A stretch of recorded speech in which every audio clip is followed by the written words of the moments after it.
My name is Candice Phillip. I'm the head chef at 500 at the Saxon Hotel. I think beauty is all around us.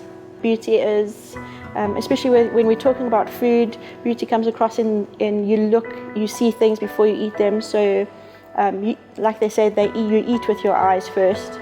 So your stuff has to be beautiful, and then it has to taste almost beautiful.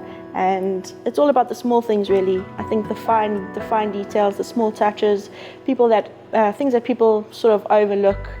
For me, that's where the beauty is. It's the small things. My name is Veejay Archary. I'm the creative director and founder of Black Africa Brand Consulting. My entire day revolves around thinking about popularity and taste and beauty.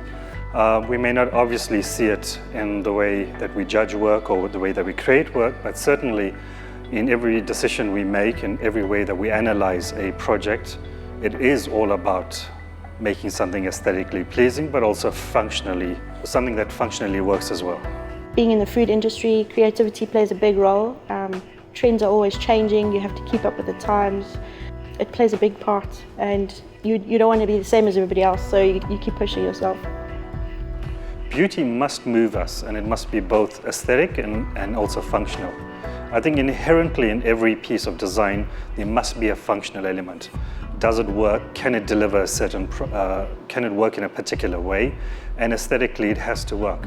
You may not like the way that it looks, but aesthetically, it actually works for that particular function.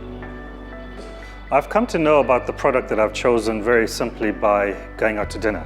So I went out to dinner with my wife, and this beautiful vegetarian dish was presented in front of her. And it aesthetically looked like something we've never seen before.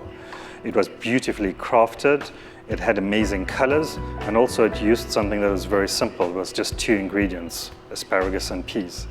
And it came together in a way that we've never seen it presented before.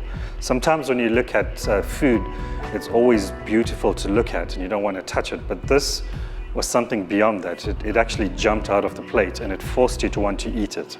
And the taste, obviously, is something that we still remember about a year later. The inspiration for this dish, actually I was doing a competition, the Global Chefs Challenge, and I had to come up with a vegetarian dish, ovo-lacto, which is eggs and dairy, and I had to use wasabi in my dish. Wasabi is usually done with sushi, so I did a play on it and I came up with this dish, and the flavors in there they seem strange, but they go really well together. This object should be considered South Africa's most beautiful very simply because it has a sense of remembrance and a sense of memory. You remember it for years later for its aesthetic reasons, but also in the way that it tastes.